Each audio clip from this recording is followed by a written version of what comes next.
예, 공인노무사 수험생 여러분 안녕하세요. 저는 베리타스 법학원에서 공인노무사 강사를 했었고요. 지금 티치온에서 공인노무사 강사를 하고 있는 김대현이라고 합니다. 자, 그래서 저희가 이번 시간에는 회계학 원가관리회계 및 세무회계, 기출문제들 및 응용문제들 풀이를 진행하도록 하겠습니다. 예, 원가의 정의 및 유형 1번 문제 보겠습니다. 원가 단기에 대한 설명들 중 틀린 것은 자, 그래서 저희가 정답을 1번이라고 하시면 되겠죠. 그래서 재료비, 외주 가공비, 판매 수수료 등은 저희가 변동비에 해당한다고 보시면 되겠습니다. 그래서 감가상각비, 보험료, 세금, 공과금 등은 고정비에 해당한다 등이 맞고요. 그리고 3번에 그 변동비를 매출 수량으로 나눈 단위당 변동비는 일정하다고 볼 수 있겠죠. 자, 그리고 4번 고정비를 매출 수량으로 나눈 단위당 고정비는 변동된다. 맞고요. 자, 5번 소모 공급비, 수선비 등이 준 변동비에 해당한다. 맞습니다. 정답을 1번이라고 하시면 되겠습니다.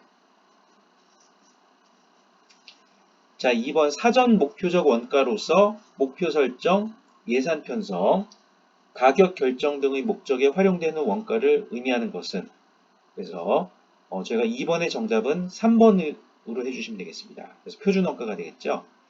그래서 표준원가는 이제 사전 목표적 원가로서 목표 설정, 예산 편성, 가격 결정 등의 목적에 활용되는 원가를 의미한다고 보시면 되겠습니다.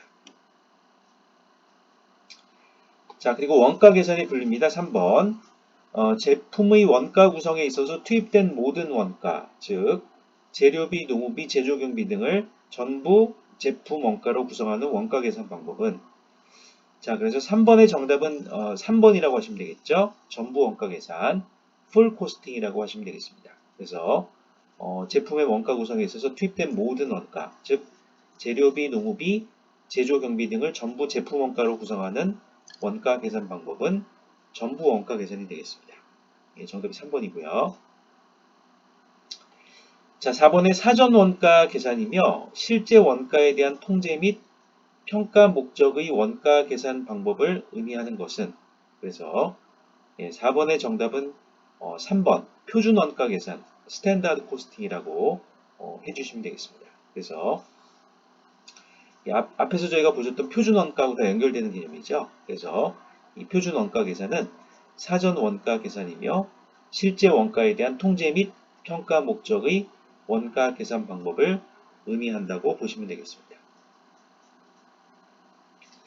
예, 5번 동일한 제품 또는 용역의 원가가 연속적으로 발생하기 때문에 모든 투입 원가를 원가 집계 단위, 공정별로 집계하여 원가 계산을 하고 이를 총 생산량으로 나누어 단위당 원가를 계산하는 방법을 의미하는 것은 그래서 5번의 정답은 종합원가 계산이 되겠죠. 그래서 프로세스 코스팅 그래서 동일한 제품 또는 용역의 원가가 연속적으로 발생하기 때문에 모든 투입 원가를 원가 집계 단위인 공정별로 집계하여 원가 계산을 하고 이를 총 생산량으로 나누어 단위당 원가를 계산하는 방법을 의미하는 것은 종합 원가 계산 그래서 프로세스 코스팅이 되겠습니다.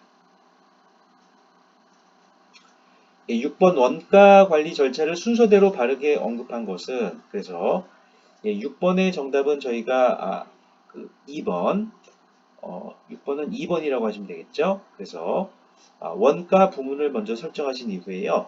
그 원가 부문별로 해서 표준 원가를 선정하시고 실제 임플레멘테이션을 해서 실제 원가를 선정하신 이후 표준 원가 대비 실제 원가의 원가 차이 분석을 하셔서 개선 조치들을 취하시면 되겠습니다. 그래서 6번의 정답은 2번이라고 하시면 되겠습니다.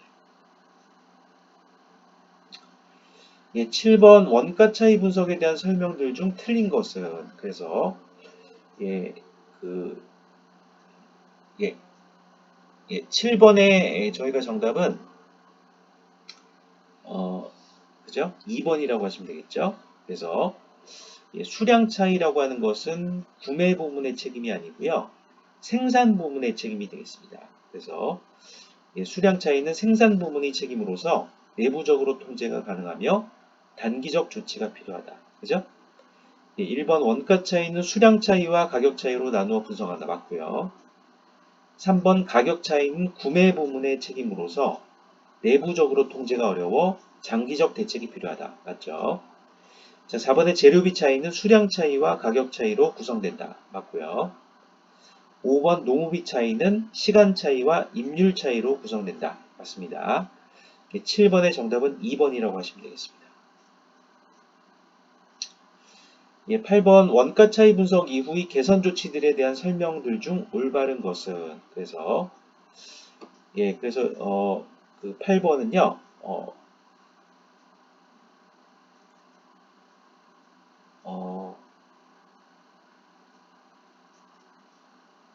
8번의 정답은 5번이라고 하시면 되겠습니다. 그죠? 그래서 원가 차이가 내부적 요인들에 의하여 발생한 경우 통제될 수 있으며 책임 및 주인의식의 확보로 원가 차이가 극복이 될 수가 있겠습니다. 그래서 1번은요. 원가 차이가 그 내부적 요인들에 의하여 발생한 경우에는 통제가 비교적 쉽다고 볼 수 있어요. 1번하고 2번은 이제 내용이 바뀐 거죠.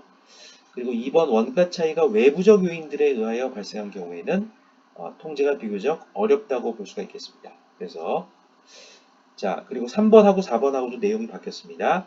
원가 차이의 내부적 요인은 표준 원가 설정의 오류나 수량 차이가 되겠고요. 원가 차이의 외부적 요인은 가격 차이가 되겠습니다. 그래서 3번하고 4번하고도 내용이 바뀌었습니다. 1번하고 2번 바뀌었죠. 그죠? 자, 그래서 8번의 정답은 5번이라고 하시면 되겠습니다. 9번. 이제 원가 조업도 이익 분석에 대해서 저희가 풀어보겠습니다. 다음과 같은 조건에서 손익분기점에 도달하기 위한 판매 수량 단위는 자, 그래서 9번의 정답은 저희가 5번 8,000개로 해주시면 되겠습니다. 자, 그래서 break even 포인트. 자, 그래서 저희가 손익분기점 내지는 손익분기점에 도달하기 위한 판매 수량은요. 저희가 이제 원가조업도 이익 분석에서 배우신 것처럼 총 고정비 나누기 단위당 공원이, 다시 말해서 총 고정비 나누기 단위당 판매 가격 마이너스 단위당 변동비 하시면 되겠습니다. 이렇게 주어진 시험 문제에서 총 고정비는 4,800만 원이고요. 단위당 판매 가격이 2만 원, 단위당 변동비가 14,000원. 그래서 단위당 공원이익은 6,000원이 되겠습니다. 그래서 그죠? 그래서 4,800만 원을 6,000원으로 나눠주시면 8,000개가 나오고 있습니다. 정답을 5번이라고 하시면 되겠죠. 자, 10번 단위당 판매 가격이 20만원, 단위당 변동비가 10만원, 총 고정비가 그죠? 5천만원인 제품의 손익분기점 매출량은 자, 이것도 저희가 원가조업도 이익 분석의 그 BEP 구하는 공식으로 구해주시면 되겠습니다. 손익분기점 매출량은 또는 BEP라고 하셔도 되겠죠. 손익분기점 그냥 하셔도 되고 손익분기점 매출량 하셔도 됩니다. 이거는 이제 총 고정비 나누기 단위당 판매 가격 마이너스 단위당 변동비. 그래서 5천만원 나누기 저희가 20만원 마이너스 10만원. 그래서 500단위가 되겠습니다. 그래서 10번의 정답은 5번이라고 하시면 되겠습니다. 자, 11번 A기업은 단일 품목을 생산하여 판매하고 있습니다. 변동비가 판매가의 60%이고요. 고정비가 60만원입니다. 자, 손익분기점에 해당하는 매출액은 자, 이 시험 문제는 정답이 3번, 11번은 3번이 되겠는데요. 자, 일단은 저희가 손익분기점의 매출량을 구하는 공식은 총 고정비 나누기 단위당 판매 가격 마이너스 단위당 변동비가 되겠습니다. 자, 그런데 저희가 여기서 단위당 판매 가격에 대한 정보가 없습니다. 그래서 그것을 저희가 그냥 A라고 놓으면요. 손익분기점 매출량은 60만원 나누기 A 마이너스 0.6A. 왜냐하면 변동비가 판매가의 60%라고 했어요. 그래서 이것을 저희가 구하시면은 60만원 나누기 0.4A 이렇게 표시하실 수 있겠습니다. 자, 그런데 손익분기점의 매출액은 손익분기점 매출량 곱하기 단위당 판매 가격 이렇게 해주시면 됩니다. 그래서 방금 구하셨던 60만원 나누기 0.4A 곱하기 A를 하시면요. 분모에 있는 그 A하고 A, 이게 이제 그죠? 이게 지워지면서 결국 60만원 나누기 0.4가 됩니다. 그것은 150만원이 됩니다. 그래서 11번의 정답은 3번이라고 해주시면 되겠습니다. 11번 시험 문제가 좀 어려웠습니다. 11번의 정답은 3번이 되겠습니다. 11번의 3번이죠. 자, 그리고 12번 저희가 풀어보겠습니다. 상품매의 단위당 가격이 2만원이고요. 단위당 변동 영업비용이 14,000원이죠. 고정 영업비용이 4,800만원이라면 상품매의 손익분기점에 해당하는 매출액은, 자, 이거 역시 같은 논리로 저희가 푸시면 되겠는데요. 일단은 손익분기점 매출량은 총 고정비 나누기 단위당 판매 가격 마이너스 단위당 변동비가 되고요. 즉 4,800만원 나누기 2만원 마이너스 14,000원에서 8,000개가 되겠습니다. 자, 그래서 8,000개 곱하기 단위당 판매 가격 2만원을 해주시면 손익분기점 매출액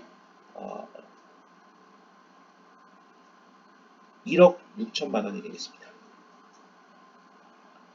그래서 정답을 저희가 3번, 12번의 정답은 3번이라고 하시면 되겠습니다. 자, 13번을 저희가 한번 풀어보겠습니다. A기업이 생산하는 제품의 단위당 판매 가격이 3만원이고요.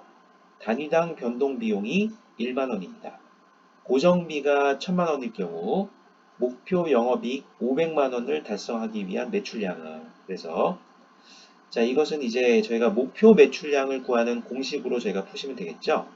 그래서 목표 매출량은 총 고정비 플러스 목표 영업이익 나누기 단위당 판매 가격 마이너스 단위당 변동비가 됩니다. 주어진 시험 문제에서 총 고정비는 1000만원이라고 그랬어요. 그래서 1000만원 플러스 목표 영업이익, 그죠? 500만원 나누기 단위당 판매 가격 3만원 마이너스 단위당 변동비용 만원 해서 750개가 되겠습니다. 그래서 13번의 정답은 3번이라고 하시면 되겠습니다. 예, 14번 풀어보겠습니다. 고정 영업비가 5억 원이고요. 5천 단위가 판매된 경우 영업이익이 5억 원이라면 단위당 판매 가격과 단위당 변동 영업비의 차이는, 그래서 예, 정답은 저희가 3번이라고 해주시면 되겠습니다. 20만 원이고요. 자, 이것은 저희가 그죠? 이미 판매가 된 단위 5천 단위를 저희가 좌변에 놓고요. 자, 이것은 이제 총 고정비 플러스 영업이익 나누기 단위당 판매 가격 마이너스 단위당 변동비 이렇게 하시면 되겠습니다. 근데 지금 단위당 판매 가격하고 단위당 변동비에 대한 정보가 없습니다. 그래서 분모 쪽을 저희가 X라고 놓으시고요. X분의 5억 원 플러스 영업이익 5억 원. 자, 고정 영업비, 총 고정비 5억 원 플러스 영업이익 5억 원 나누기 X가 5천 단위가 됩니다. 즉, 단위당 판매 가격과 단위당 변동 영업비의 차이는 20만 원, 20만 원이라고 제가 방정식을 푸셔서 X는 20만 원 하시면 되겠습니다. 14번의 정답은 3번이 되겠습니다. 예, 영업비 차이는 20만 원이 되겠습니다. 자, 이제 방정식이나 저희가 분수를 푸는 문제죠. 15번은 예. 자, 안전한계 문제를 제가 한번 안전한계율 문제를 내봤습니다. 15번 매출액이 20만원, 손익분기점이 매출액이 10만원인 경우 안전한계율은, 그래서 15번의 정답은 5번이라고 하시면 되겠습니다. 자, 안전한계율은 저희가 안전한계 나누기 매출액이 되겠고요. 그래서 매출액 마이너스 손익분기점의 매출액이 10만원이고요. 매출액이 20만원입니다. 그래서 안전한계율은 0.5라고 푸시면 되겠습니다. 0.5입니다. 0.5이다. 그죠? 정답은 15번의 정답은 5번. 15번의 정답은 5번인 0.5라고 선택을 해주시면 되겠습니다. 15번의 정답은 5번입니다. 예, 자본예산 문제를 한번 풀어보겠습니다. 16번. 현금 유입이 1년 후에는 500만원, 2년 후에는 800만원, 3년 후에는 900만원이 예상되고 최초 투자액이 500만원인 투자안이 있습니다. 할인율이 20%라고 할 때 이 투자안의 순현재 가치는 단 가장 근사치를 선택하는 문제입니다. 16번의 정답은 2번이 되겠고요. 그래서 저희가 NPV, Net Present Value를 순현재 가치를 구하는 공식에 그대로 넣으셔서 최초 투자액은 이제 그죠?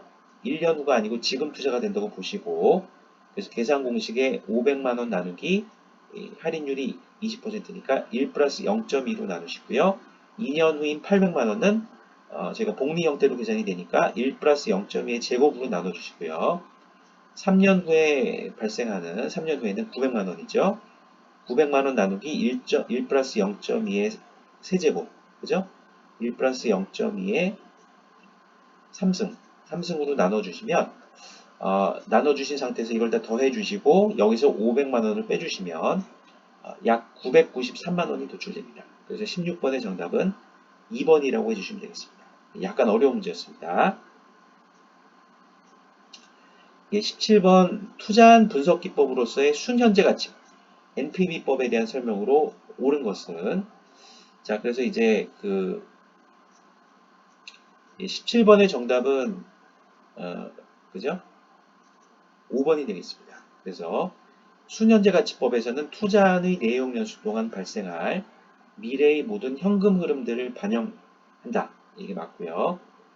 자, 1번 순현재 가치는 투자의 결과 발생하는 현금 유입의 현재 가치에서 현금 유입의 미래 가치를 차감한 것이다. 틀렸죠? 예, 순현재 가치라고 하는 것은 현금 유입의 현재 가치에서 현금 유출의 현재 가치를 차감한 것이 되겠습니다. 그래서 이제 현재와 이제 미래에 발생할 현금 유입의 현재 가치를 다 구해 주셔서 거기서 현금 유출의 현재 가치를 차감한 것이 순현재 가치가 되겠습니다. 자, 이번에 순현재 가치법에서는 수익률이 1보다 그래서 이제 수익성 지수법에서는 이제 수익성 지수가 1보다 크면 투자를 채택하고 1보다 그죠? 작으면 기각한다. 그러니까 1인 경우에는 좀 약간은 좀 모호한데요. 보통 1보다 크면 투자를 채택하니까 1인 경우에는 보통 투자를 채택하지 않는다 이렇게 또 보셔도 되겠죠. 1보다 작으면 또는 1 이하이면 기각한다 이렇게 보셔도 되겠습니다. 자, 3번 순현재 가치법에서는 화폐의 시간적 가치를 고려합니다. 틀렸죠. 자, 4번 순현재 가치법에서는 회계적 이익률을 활용해 투자 의사결정을 한다. 틀렸습니다. 회계적 이익률법이라고 따로 있습니다. 그래서 17번의 정답은 5번이라고 하시면 되겠습니다.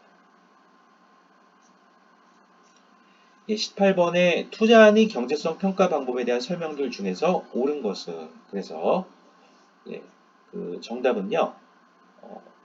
18번의 정답은 5번이 되겠습니다. 그래서 내부 수익률법에 의하면 개별 투자안의 경우 내부 수익률이 자본 비용보다 커야 그죠? 경제성이 있는 것으로 결정이 됩니다. 그래서 자, 1번의 회수기간법은 이제 회수기간 이후의 현금 흐름을 고려하지 않는다는 그런 단점이 있어요. 1번 틀렸죠. 자, 2번 회계적 이익률법은 화폐의 시간적 가치를 고려하지 않습니다. 그래서 회수기간법이나 이제 회계적 이익률법은 화폐의 시간적 가치를 고려하지 않는다고 보시겠죠. 자, 3번의 수익성 지수법에 의하면 수익성 지수는 투자비 현재 가치를 현금 유입액의 현재 가치로 나눈 것이다. 이게 바뀌었습니다. 수익성 지수법에 의하면 수익성 지수는 현금 유입액의 현재 가치를 투자비의 현재 가치로 나눈 것이죠. 자, 4번의 순현재 가치법에 의하면 순현재 가치는 현금 유입액의 현재 가치에다 투자비를 더한 것이 아니고요. 현금 유입액의 현재 가치 마이너스 투자비를 하시면 순현재 가치가 도출이 되겠습니다. 18번의 정답은 5번이 맞죠? 내부 수익률법에 의하면 개별 투자의 경우 내부 수익률이 자본 비용보다 커야 경제성이 있다. 이렇게 보시면 되겠습니다. 자, 15번의 투자안의 경제성 평가 방법에 대한 설명들 중에서 옳은 것은 자, 그래서 19번은요. 정답이 3번이 되겠습니다. 그래서 순현재 가치법에서는 가치의 가산 원리가 적용된다고 보시면 되겠죠. 그래서 미래 현금 흐름들의 현재 가치들을 다 구하셔서 더하신 다음에 거기서 이제 투자 비용이나 또는 투자비 흐름에 투자비가 이제 딱 한 기간에 끝나지 않고 이제 미래 기간들에 걸쳐져 있다 그러면 또 투자 비용들의 어떤 현재 가치들을 구해서 더해주신 거에서 빼시면 됩니다. 그래서 어찌됐건 가치의 가산 원리가 적용된다. 이렇게 보시면 되겠죠. 3번이 정답이고요. 자, 1번의 회계적 이익률법은 화폐의 시간적 가치를 고려하지 않습니다. 자, 그리고 2번의 내부 수익률법은 평균 이익률법이라고 하지 않죠. 자, 그리고 3번은 정답이고요. 순현재가치법에서는 가치 가산 원리가 적용되고요. 자, 4번의 회수기간법은 회수기간 이후의 현금 흐름을 고려하지 않습니다. 자, 5번의 수익성 지수법은 수익성 지수가 0이 아니고 1보다 커야 경제성이 있다고 봅니다. 자, 그래서 19번의 정답은 3번이라고 하시면 되겠죠. 자, 20번을 보겠습니다. 투자안이 경제성 평가 방법에 대한 설명들 중에서 옳지 않은 것은, 그래서 정답은 저희가 20번은 5번이라고 하시면 되겠습니다. 그래서 순현재가치법과 내부수익률법에 의한 개별 투자안의 경제성 평가 결과는 동일하다. 예, 상이할 수 있는 게 아니고 동일하죠. 자, 그래서 1번 회수기간법과 회계적 이익률법은 화폐의 시간적 가치를 무시한다. 맞죠? 자, 2번 순현재가치법의 경우 순현재가치는 현금 유입액의 현재가치에서 현금 유출이 현재가치를 차감하여 구한다. 네, 맞습니다. 자, 수익성 지수법은 저희가 이제 현금 유입의 현재가치와 현금 유출의 현재가치 비율로 구한다. 네, 맞고요. 자, 그 다음에 4번 보겠습니다. 순현재가치법이 내부수익률법에 비해서 재투자 수익률에 대한 가정이 더 합리적이죠. 자, 그리고 5번은 저희가 틀렸는데요. 현재가치법과 내부수익률법에 의한 개별 투자안의 경제성 평가 결과는 동일하지만 상호 배타적인 투자안의 경제성 평가 결과는 달라질 수가 있습니다. 20번의 정답은 5번이라고 하시면 되겠습니다. 이 시험 문제 약간 어려운 문제였습니다. 예, 이제 세무회계 쪽을 저희가 좀 다뤄보겠습니다. 예, 종합소득세 쪽인데요. 자, 21번 종합소득세 구조에 대한 설명들 중에서 옳은 것은, 자, 그래서 저희가 이제 정답은 1번이라고 하시면 되겠습니다. 그래서 제가 수업 시간에 알려드린 것처럼 종합소득세 과세 표준에 따라서 각각의 소득 구간별로 한계세율들이 이제 종합소득 과세 표준이 올라가면서 한계세율들도 올라가는 그런 누진세 체계로 되어 있고요. 자, 그래서 2번 종합소득세의 소득구간별 한계세율들은 다릅니다. 그리고 3번의 세액공제 금액은 결정세액 금액을 감소시키고요. 4번의 소득공제 금액은 과세표준 금액을 감소시킵니다. 그리고 5번의 종합소득세 구조는 비례소득세 체계로 되어 있지 않고 누진세 체계로 되어 있습니다. 그래서 21번의 정답은 1번이라고 하시면 되겠습니다. 예, 22번 보겠습니다. 법인세입니다. 법인세 세무 조정 작업 및 법인세 과세 체계에 대한 설명들 중에서 틀린 것은, 그래서 저희가 이제 정답은 22번은 3번이라고 하시면 되겠습니다. 그래서 1번 기업 회계의 수익이 입금 산입과 입금 불산입의 세무 조정 작업을 거치면 세무 회계의 입금이 된다. 맞고요.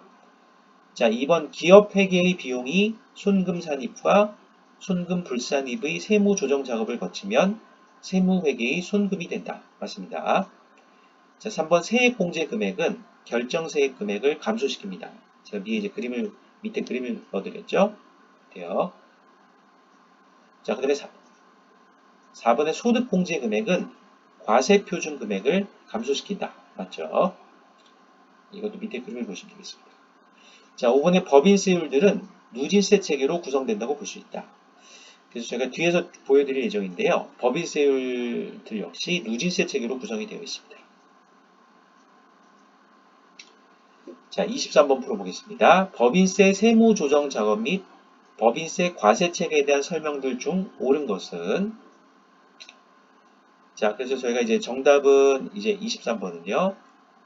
2번이라고 하시면 되겠습니다. 그래서 1번 기업 회계의 비용이 송금 산입과 송금 불산입의 세무 조정 작업을 거치면 세무 회계의 손금이 됩니다. 2번 기업 회계의 수익이 입금 산입과 입금 불산입의 세무 조정 작업을 거치면 세무 회계의 입금이 되고요.